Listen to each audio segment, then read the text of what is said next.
America के धरती से जोहार दोस्तों। आपने समंदर देखा होगा, समंदर में चलने वाले जहाज़ों को भी देखा होगा, जिसे पानी जहाज़ बोलते हैं। पानी जहाज़ के अंदर बहुत सारे जॉब्स होते हैं, खाने बनाने का, उस पानी जहाज़ को चलाने का, तो अलग अलग तरीके का काम होता है उसके अंदर, जिसे बोलते हैं क्रू मेंबर्स। तो अमेरिका आने के लिए जो पानी जहाज़ होता है या किसी भी और देश में, उसका जो क्रू मेंबर्स होता है, उसके लिए खासकर अमेरिका के पानी जहाज़ में काम करने के लिए आप इंटरेस्टेड हैं तो उसके लिए कौन सा वीज़ा लगता है या उस वीज़ा का नाम क्या है, उस जॉब के लिए सैलरी कितनी होती है, तो वो आज की वीडियो में बताने वाला हूँ दोस्तों। तो वीडियो को आखिरी तक देखते रहना। वैसे दोस्तों, इधर अमेरिका के मेरे शहर बॉस्टन में ठंड थोड़ी थोड़ी बढ़ने लगी है।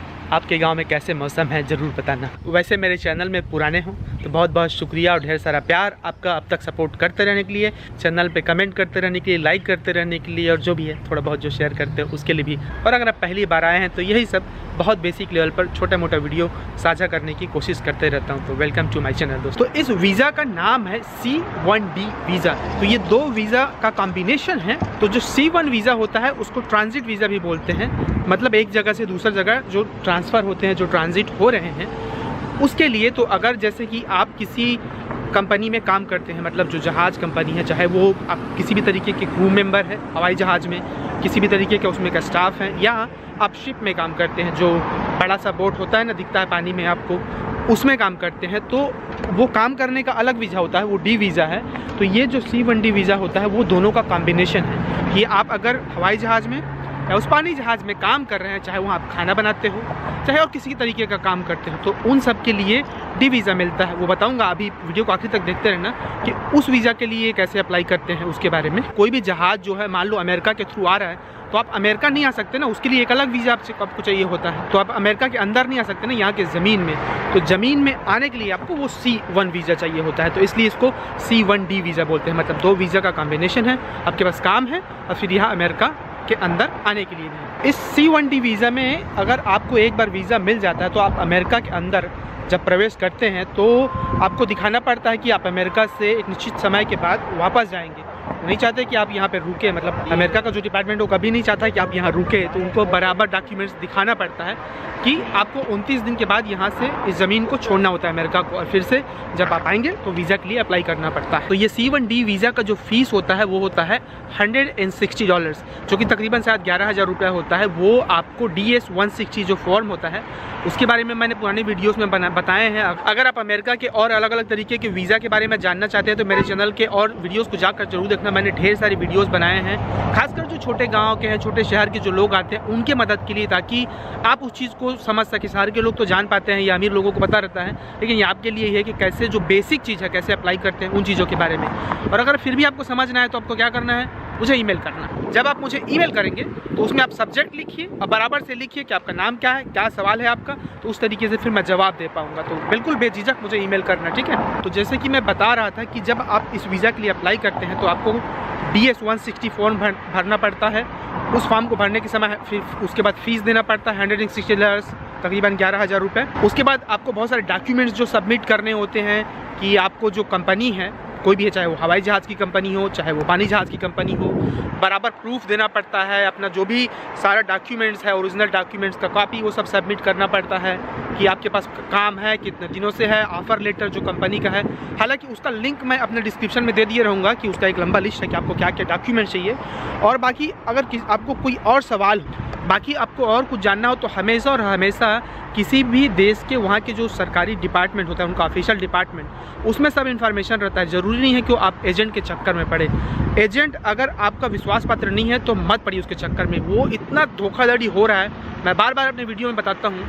खासकर जो छोटे जगह के लोग हैं उनको इतना बेवकूफ़ बनाया जा सकता है कि मैं तुमको अमेरिका ला सकता हूँ, ये वीज़ा दे सकता हूँ। प्लीज़ आप मत पड़िए इन एजेंट के चक्कर में, आपका पूरा ज़मीन, आपका सब चीज़ बर्बाद हो जाएगा। इतने लोग बेवकूफ़ बनाने के लिए भरे पड़े हैं। तो आप उनके ऑफिशियल वेबसाइट होते हैं हर एक देश का, आप गूगल कर सकते हैं, सर्च कर सकते हैं, जो भी कर सकते हैं, जो भी ये कंप्यूटर में देख सकते। और फिर आपको अगर समझना है तो आपका जो भी गांव का या शहर का पढ़ा लिखा है उससे पूछ सकते हैं ये क्या है क्या नहीं है, ठीक है।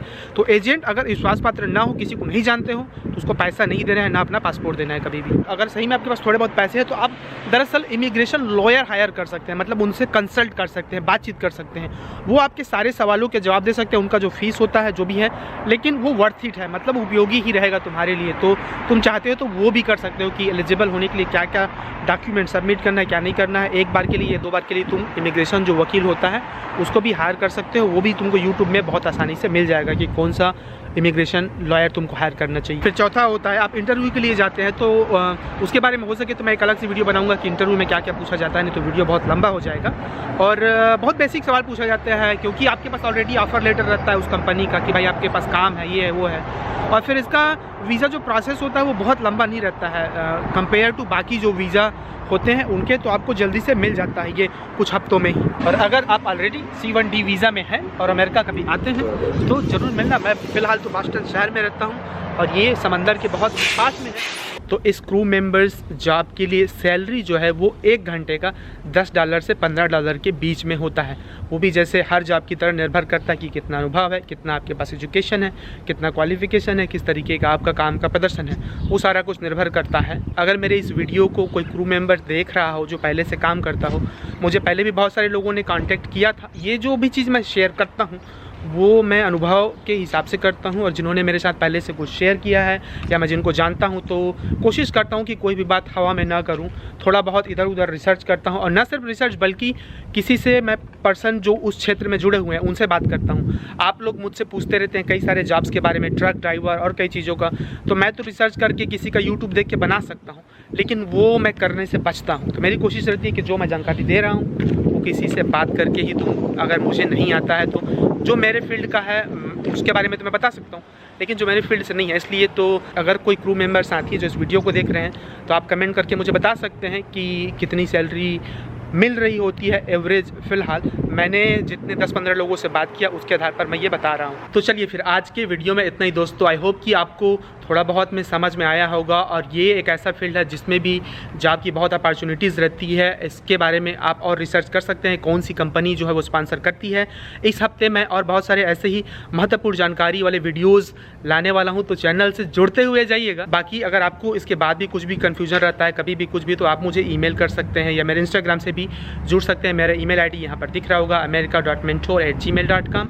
और जब भी मेरे पास थोड़ा बहुत खाली समय रहेगा मैं अपने तरीके से मार्गदर्शन करने की, हेल्प करने की कोशिश ज़रूर करता हूँ। तो जाइए फिर तैयारी कीजिए, समंदर देखिए, पानी जहाज़ में कैसे काम पाते हैं उसके लिए रिसर्च कीजिए। फिर हम मिलेंगे अगले वीडियो में इधर ही अमेरिका से कुछ नई जानकारियाँ देते हुए।